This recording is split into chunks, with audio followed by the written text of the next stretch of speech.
vu un chiot il y a assez longtemps sur la notion de pourquoi nos ancêtres étaient esclaves en Égypte. On avait vu 3 explications.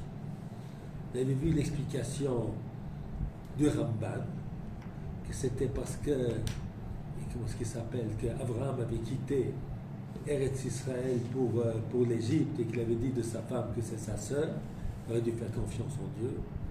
La deuxième explication, c'était celle du Abarbanel, qui était à cause de la haine des frères. Et la troisième explication était que c'était Isurim Shel Ahava. C'était des souffrances pour faire grandir ce amour. Alors, sur la troisième explication, le Maharal a dit, celle-ci, elle est un petit peu cachère. Les 2 premières, elle a dit, ils ne sont pas bonnes. Mauvaise explication. Elle a dit, l'explication de Ramban, ça ne tient pas debout. Parce que la vérité est qu'Abraham, donc si Dieu a dit à Abraham, Geri Ezaracha Beres Lo Lahem, il punit Abraham de cela parce que il a dit de sa femme que c'est sa sœur. Pourquoi il recommence dans Parashat Vayera et Yitzhak recommence aussi? Ça ne tient pas debout. Si on te dit, parce que tu as fait ça, tu vas avoir des malheurs terribles. Quand parce que tu as fait ça, un malheur terrible, tu vas refaire ça encore une fois, ça ne tient pas debout. C'est l'explication d'Abarbanel qui a dit que c'est à cause de la haine des frères. Il a dit, lis les versets, tu vois que c'est bien le contraire. Qu'ils ont vendu Yosef parce qu'il devait descendre en Égypte. Il y a un Rashi qui nous dit, le Midrash, Jacob a envoyé Yosef finalement pour que Dieu, ce qui a annoncé à Abraham, se réalise. Donc tu vois bien qu'ils ont vendu Yosef parce qu'il devait descendre en Égypte, et pas qu'ils sont descendus en Égypte parce qu'ils ont vendu Yosef. Voilà, c'était la question qu'il a posée sur le commentaire d'Abarbanel. Il a même été très féroce. Il a dit, ces explications, ça vaut rien. C'est comme un dessin. De loin, vous avez un arbre. De loin, tu peux croire que c'est un vrai arbre. Maintenant, si tu t'approches, tu vois que ce n'est qu'un dessin. Non?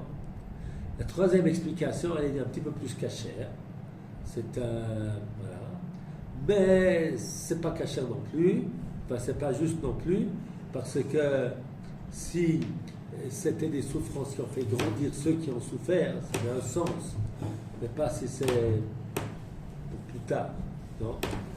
Alors, il dit, voilà, maintenant on reprend notre texte. Alors, en vérité, il y a une petite colère contre les Ramban et Abarbanel, qu'il y a une Gemara qui pose la question, qui donne des réponses. Ils ont trouvé que ces réponses, ça ne tenait pas debout, ils ont donné d'autres explications. Tu es plus intelligent que Chazal. Non? Alors, c'est une question très, très, très importante de savoir, est-ce qu'on a le droit d'expliquer la Torah autrement que ce que Chazal l'en fait? Alors, sur le plan ilchatique, ça c'est sûr que ce n'est pas permis. Sur le plan agadique, sur le plan de la compréhension d'un texte de la Torah, des explications que l'on donne, il est évident que les commentateurs du Moyen-Âge, nos grands commentateurs comme Ibn Ezra, comme Ramban, pas Rashi. Rashi explique selon Chazal, d'accord? C'est selon Chachamim Zichronom Livracha. Ramban, Rashba, Chizkuni, enfin, maintenant même, d'accord? Ils ont tous souvent expliqué la Torah, pas comme ce que Chazal l'a fait. Non. Se base sur une Gemara qui nous dit que En Mikra Yotse Mide Pshuto. D'accord? Alors, c'est un commentaire des sages, mais non. Nous, il faut essayer de comprendre comment ils ont compris ces Gemarot. Non? Parce qu'évidemment, ce sont des gens religieux, ce ne sont pas des réformés. Non? Alors, comment est-ce qu'ils ont compris ces Gemarot, ces Agadot? Alors, ils ont compris que ces Agadot viennent nous enseigner un enseignement moral qui n'est pas nécessairement celui qui est le sens premier du verset. Non? Une Agada. Une Agada, tu prends quelque chose, tu brodes. L'idée que tu veux donner, elle est belle, elle est bien, mais ce n'est pas vraiment ce que le texte vient nous apporter. Voilà comment ils considèrent les choses. Alors, le Maharal, toute la vie du Maharal, c'est de renforcer Chazal. Hein?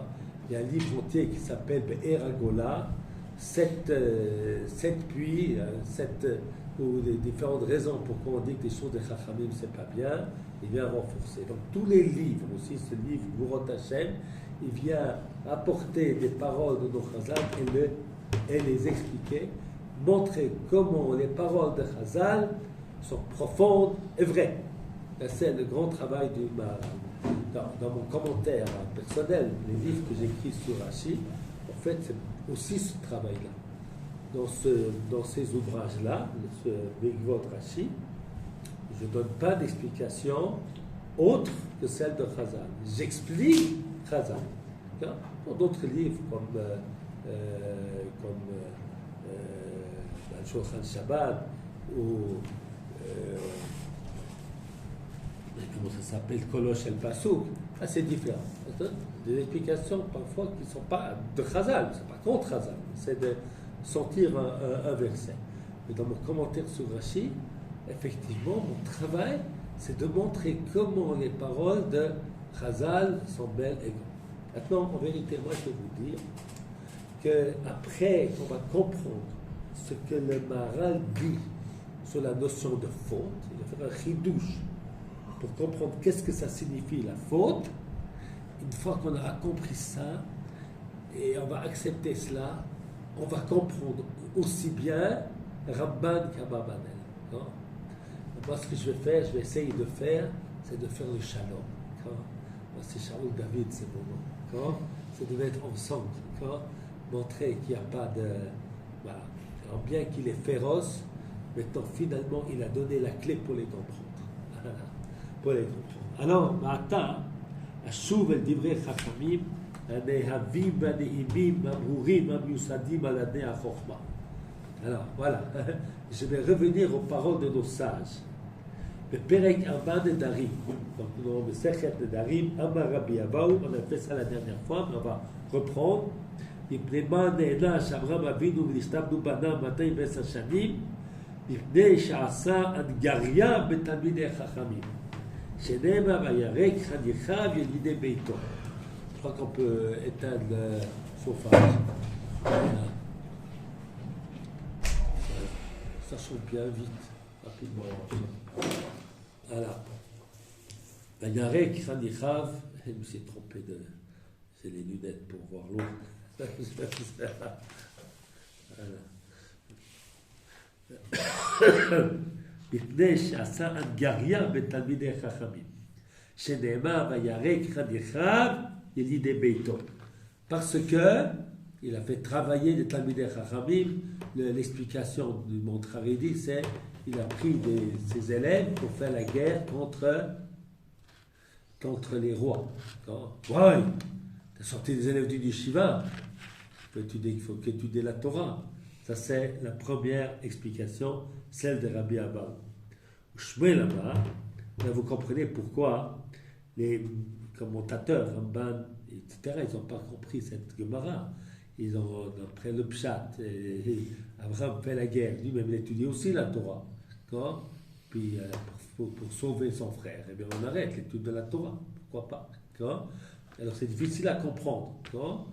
Alors ils ont dit c'est autre chose, c'est pas vraiment pshat. ושמואל אמר, מפני שהפריז על מידותיו של הקדוש ברוך הוא, שאמר במה עדה. C'est qu'Abraham Avinu, il a posé la question à Dieu, mais Eda qui rachète. Comment je vais savoir que je vais hériter de la terre après que Dieu lui a promis? C'est quoi cette question? Et tu dis que tu vas en hériter. Ben, tu vas en hériter, tu ne vas pas poser la question. Donc c'est une question mal placée. Troisième explication, Rabbi Yochanan Amar, שהפריז על מידותיו של הקדוש ברוך הוא מלבוא גרים תחת כנפי השכינה. שנאמר תן לי הנפש והרכוש כך לך. Alors, la troisième explication, c'est aussi une faute d'Abraham, laquelle, c'est après qu'il a fait la guerre contre, il a sauvé Sodome et Amora, le roi de Sodome lui dit, il prend l'argent, il renvoie les gens. Abraham a été très chic. Non, même l'argent, je ne prends pas. Ça, elle a fait une faute. Il aurait dit, je ne vous libère pas, je vous ai sauvé. Maintenant, vous vous convertissez au judaïsme, car la Torah, au mitzvot, ou je ne sais pas ce qui existait à l'époque, au monothéisme. Non? il aurait donc dû les amener Tachat Kanfei Ashkina. Il ne l'a pas fait, alors il a été puni. Voilà l'explication. Voilà l'explication. Arrêt, Shalosh Deot Binyan Ze. Il y a 3 opinions. V'kulam Talu Adavar Bechet. Et tous ont fait dépendre la chose d'une faute. V'davka Befred Abraham. La faute d'Abraham. Et maintenant, il explique la notion de faute. Regardez bien ce qu'il va venir. Mipnei kikfar amandu lecha. כי מן השורש והעיקר נמשך הכל. שאם נמצא חיסרון בשורש, יימשך החיסורת גם כן אל הנמשכים ממנו. Alors il explique le mot chet, pas comme dans la notion. Tu as fait une faute, tu as désobéi, tu vas recevoir une claque. Non, non. Le mot chet signifie ici un manque, une identité qui n'est pas complète. Alors, Abraham Avinu est le premier des croyants, le premier des minimes de l'histoire humaine. Maintenant, il est le premier, mais ce n'est encore pas la perfection. Alors, il y a un manque.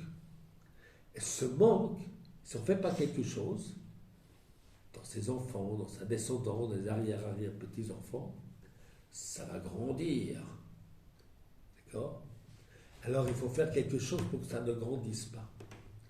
À dire qu'il voit le Maharal qu'il y a une relation entre Abraham, Yitzhak, Jacob et nous. Donc, ce qu'il y a de bien chez Abraham va se retrouver chez nous, et ce qui va être en manque chez eux va se retrouver chez nous. À moins qu'on fasse quelque chose pour que ça n'aille pas en grandissant. Non? Donc, c'est une notion de faute tout à fait différente. Non? Nous, on comprend une faute. Hachem t'a dit de faire ça, t'as fait autrement. Non, non, c'est pas ça. Abraham n'a pas jamais désobéi à Hachem Yitbarach, Chas v'Shalom. Il est le premier des croyants. Et puis, alors, il a fait avec sa compréhension, avec son niveau d'émouna auquel il est arrivé.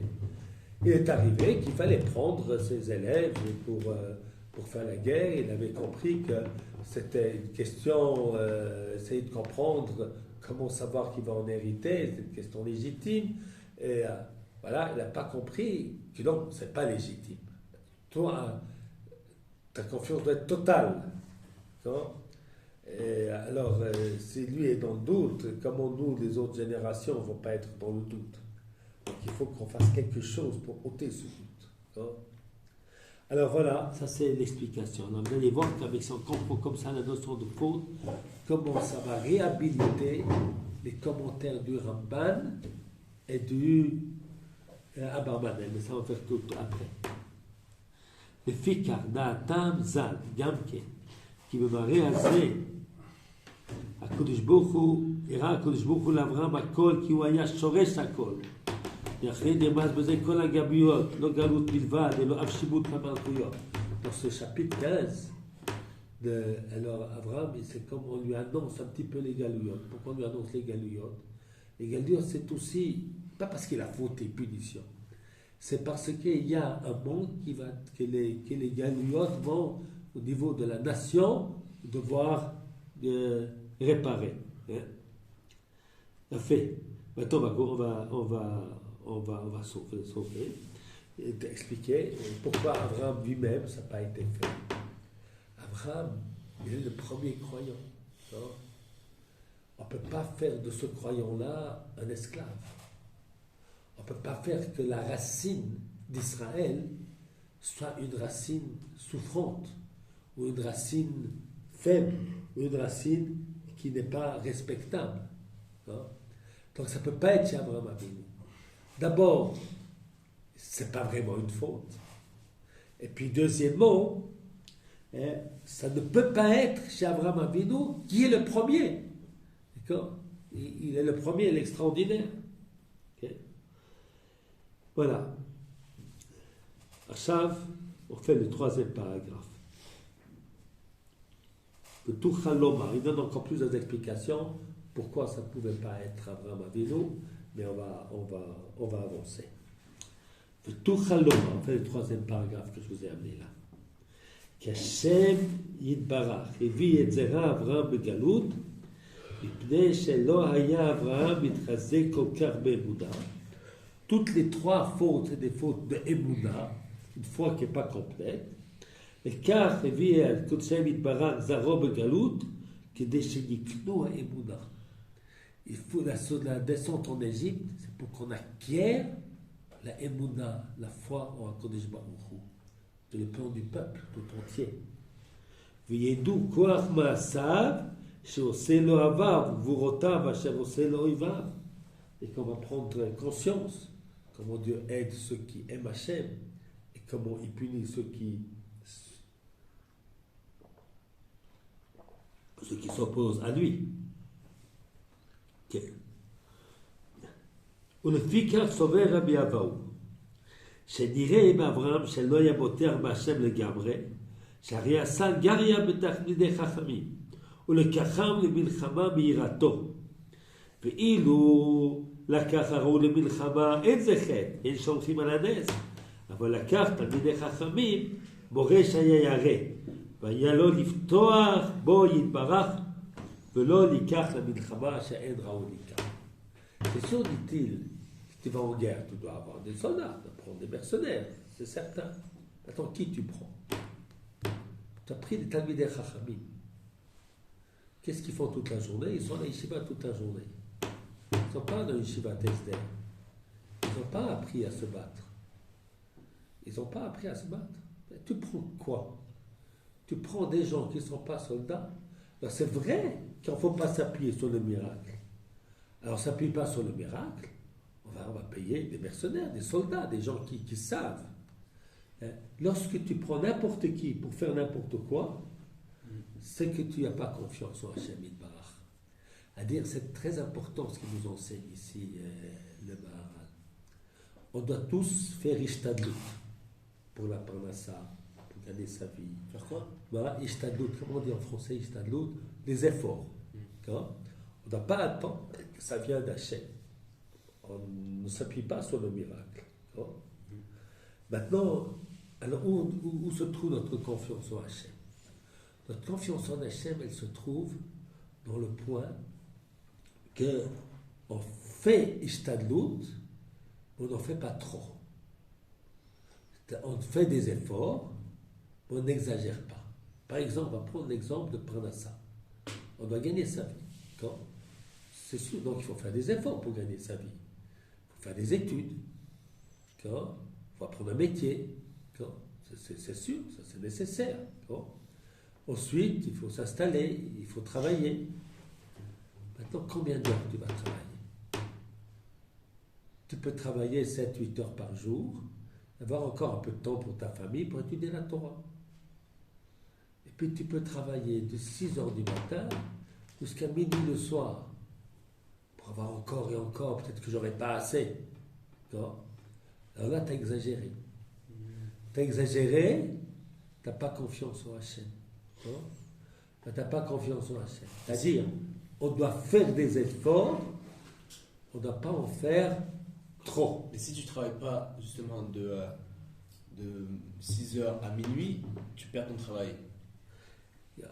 Alors, encore une fois, et tu aimes ton travail. On va dire comme on a parlé tout à l'heure avec la question de Daniel. Chaque cas est particulier. Ça peut arriver dans la vie qu'il n'y a pas d'autre choix. Mais dans la normalité des choses, on doit pouvoir travailler un nombre suffisamment d'heures, mais sans exagérer. C'est ainsi pour tout. C'est ainsi pour tout. Tu veux être Talmid Chacham. Donc tu veux étudier la Torah. Il faut donner du temps pour cela. Maintenant, on peut aussi arrêter de vivre. Et puis on va devenir fou. Maintenant, fais pas confiance qu'en prenant un temps normal, un petit peu plus que la normale, parce que la Torah c'est très très important, eh bien tu vas pouvoir arriver. On nous dit que les chassidim arishonim, c'était 1 heure avant Shacharit, avant la Tfila, ils se préparaient 1 heure après. La Gemara dit, je ne pense pas qu'il faut prendre au sens propre 1 heure, parce que ça fait 9 heures par jour. C'est impossible. C'est exagéré. Mais ils prennent du temps avant. La Gemara dit, eh bien, comment est-ce qu'ils font la Torah s'ils ont tellement de prières? La Gemara dit, les Gachim Chassidim, ils sont pieux. La Torah mitbarechet. La Torah se bénit en eux. C'est-à-dire, même pour l'étude de la Torah, il faut garder sa mesure. Parce que tu as confiance en Hachem qui t'aide. D'accord? Tu n'es pas tout seul. Donc finalement, si tu n'étudies pas, tu n'as pas mis de ta mitrara. C'est impossible. Non? Personne. D'accord? Comme si tu ne travailles pas, tu ne peux pas avoir prendre à ça. Non? D'accord? L'auto. Ben, oui, l'auto.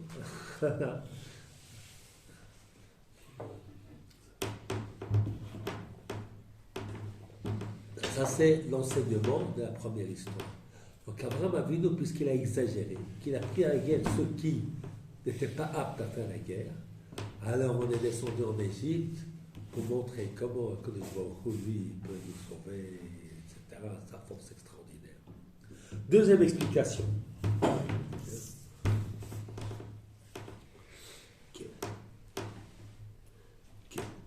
Shmuel Sover, אין לומר שאברהם חס ושלום אינו בוטח בו יתברך שהוא מציל את אוהביו, שזה רחוק לומר. C'est-à-dire qu'Abraham Avinu avait un doute que Dieu puisse le sauver, ça c'est pas raisonnable de dire une chose pareille. אבל החטא, elle fait plus petite que ça. במה עדה? ואין זה מיעוט ביטחון כל כך, כי זה לתת לו דבר La question est, tu te promets la terre. Peut-être que mes enfants, mes petits-enfants, ils ne vont pas mériter, ils ne vont pas continuer dans le chemin. Non? Alors il s'est posé une question, finalement, une question raisonnable. Ce n'est pas qu'il pense que Dieu ne veut pas sauver, mais il pense qu'il faut qu'on mérite d'être sauvé. Non? Et qui va dire qu'on va mériter? Non? C'est ça sa question. là. כן. וכך היה זרעו בגלות 400 שנה, וכאנו אמונה שלמה. On a été en exil pendant 400 ans, et on va apprendre que Dieu, il va nous sauver, même si ça n'aura pas tellement de mérite. Parce que c'est sorti d'Égypte. Rabbi Yochanan sauver, même ça, c'est pas raisonnable. Dieu a promis, c'est sûr qu'il va tenir. Maintenant, la faute d'Abraham Avinu, c'est qu'il n'a pas, bien que Nefesh Sasabacha avait converti des gens, mais il ne veut pas faire de force. Non? Il n'a pas compris qu'il faut une conversion très importante. Non? Ça, cette émouna en ça, il n'avait pas. Alors on est allé descendre en Égypte, ensuite il y a eu des miracles que le monde entier a entendu. Et puis il y a aussi beaucoup de guéris qui se sont venus d'Égypte. Et par conséquent, on a réparé qu'Abraham avait mal fait. Enfin, qu'est-ce qu'on nous dit ici d'après le Maharal? C'est les trois explications de la Gemara. C'est quelque chose dans la nature d'Israël qui n'était pas complète. Et que la descente en Égypte va nous apprendre la puissance d'Hachem, va nous apprendre que même si on n'est pas toujours méritant, que nous sauve Israël, et puis l'importance que notre émouna soit diffusée dans le monde entier. Voilà. Alors vous comprenez, c'est une autre notion de faute. Donc moi je vais revenir maintenant aux explications de Abarbanel et de Ramban. Et je vais vous expliquer que si on comprend la faute selon l'explication du Maharal, on va comprendre aussi ce qu'a dit le Ramban. Qu'est-ce qu'a dit le Ramban? Il avait dit deux choses. Il avait d'une part, il avait dit de sa femme que c'était sa sœur. Donc si on va dans le sens du Maharal, il a fait une exagération. Pour se sauver, il a fait quelque chose qu'il ne faut pas faire. C'est un petit peu comme la première explication de la Gemara. Qu'est-ce qu'il dit la première explication de la Gemara? Qu'il avait pris les Talmidei Chachamim. Il a dit qu'il a fait quelque chose qui n'est pas raisonnable de faire. Non? Là aussi, bien sûr que tu dois te protéger. Tu vas en Égypte, les gens sont méchants, il faut protéger. Alors, il faut protéger, il faut se prendre des mercenaires ou des soldats, machin, pour protéger, ou pour qu'on ne puisse pas voir la femme, qu'elle soit dans une chambre fermée. Faire quelque chose, mais pas aller aussi loin que de dire ma femme c'est ma soeur. Donc finalement, finalement c'est la même chose que ce que dans les Gemara, c'est un autre exemple. Un autre exemple que la descente en Égypte va nous apprendre qu'il ne faut jamais exagérer dans rien. D'accord? La deuxième explication du Rambam, c'est qu'il a quitté Eretz Israël. Alors ça c'est très fort comme explication, parce que ça vraiment c'est un problème du peuple juif de toute l'histoire. Notre relation avec Eretz Israël, c'est notre problème. Alors c'était le problème d'Abraham Avinu, il est descendu, il avait un petit problème descendu en Égypte. C'est le problème des Juifs de partout. On est venu en Israël lorsqu'on nous a donné des coups de pied. En gros, la majeure partie. La grande majeure partie, c'est parce que, voilà, dans l'histoire, aujourd'hui, il y a moins de coups de pied, donc il y a moins de gens qui montent. D'accord? Il n'y a pas une aliyah de masse de France, des États-Unis, et puis on peut tous monter en Israël. Il n'y a rien qui nous empêche. D'accord? Il y a même la parnassa en Israël, pas si mal. C'est qu'elle vaut plus que l'euro. Ils sont tristes les gens qui vivent ici qui sont quittés la France à la retraite, et puis ils avaient une retraite, je ne sais pas, de 2000 euros, qui valait à l'époque 11 000 shekels, et qui vaut aujourd'hui 7 000 shekels. Tout juste ils peuvent réussir à vivre comme ça. Voilà. Non. Alors, la Torah vient nous dire, voilà, c'est le problème de rapport avec Eretz Israël, ce que dit le Ramban, c'est quelque chose qui est un problème fondamental du peuple d'Israël. On l'a vu avec les explorateurs, et on le voit dans toute l'histoire. Donc c'est pas le Ramban dit, alors on va dire, Abraham a fait cette faute et pourquoi c'est les enfants qui prennent? Non, les enfants qui prennent, c'est parce que ce manque qui se trouvait en tout petit chez Abraham Avinu. Vous savez, Rachid dit le contraire de Rambam. Rachid dit combien grand était Abraham Avinu. Que bien qu'il arrive en Israël, de la promis Israël, il a une drôle de promesse. C'est la famille. Il ne s'est pas révolté contre Hachem. D'accord? C'est le même événement, comme on le voit. C'est Rachid qui voit comme ça. Maintenant, donc, je dis, avec l'explication du Maharal, la notion de faute, c'est-à-dire la notion de manque, eh bien, explique véritablement, de manière formidable, les paroles du Ramban. Maintenant, moi, j'aime beaucoup l'explication de Abarbanel. Et puis, la problématique d'Abarbanel, qui dit la haine des frères, c'est véritablement un des problèmes majeurs qu'on a dans le peuple d'Israël. C'est de se taper les uns sur les autres. Baruch Hashem, notre génération, on est beaucoup mieux que la génération passée.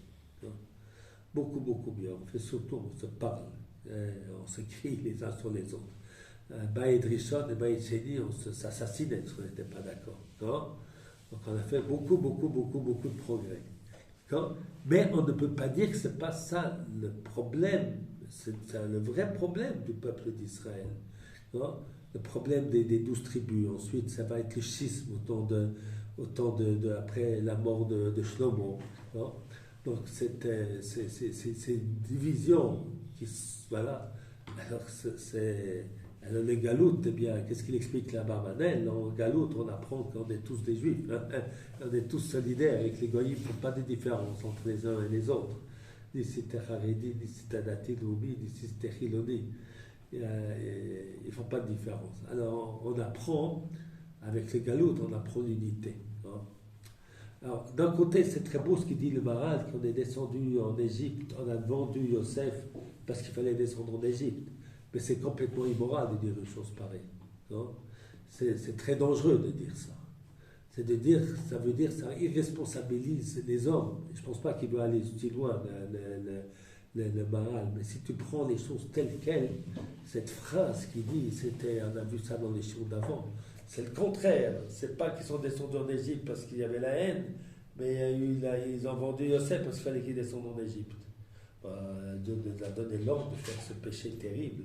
Et alors les enfants, Rouven dit, ah voilà, Shemi Manach, nous sommes responsables parce qu'on a vu son malheur et puis qu'on n'a pas. Moi, je pense que c'est une très belle explication, celle de Abravanel. Mais de nouveau, il faut l'expliquer à la lumière de ce que le Maharal nous a enseigné, que la notion de faute, la notion de manque, c'est une problématique fondamentale. Parce qu'autrement, c'est pas normal que le père il faute et que les petits-enfants ils trinquent. Mais si on comprend que c'est un problème de l'identité, c'est une formation d'identité, et la descente en Égypte, c'est quelque chose qui va former l'identité d'Israël pour toujours. Hein? Ça, c'est très important. Et ça, je pense que c'est très vrai. L'explication, c'est qu'on descend d'Égypte pour former notre identité. Pour former notre identité, alors tu peux dire c'était tel point, machin, mais finalement, c'est là va se forger l'identité d'Israël. Hein? Va se forger l'identité d'Israël. Voilà pour l'explication du Maharal et d'avoir fait le shalom entre le Maharal et le Ramban et voilà. Puis l'explication aussi, la troisième, qui disait que c'était des Issourim chez l'Ahava, c'est-à-dire que c'était des souffrances. C'est de nouveau la même idée. C'est pour forger l'identité d'un peuple. Non? Voilà. Et donc, toutes les explications sont belles, bien, bonnes. Eilou ve'eilou, divrei Elokim Chaim. D'accord? Ça va? Pas de questions, ça va? Yofi. Alors, on a fait jusque-là pour aujourd'hui. Voilà.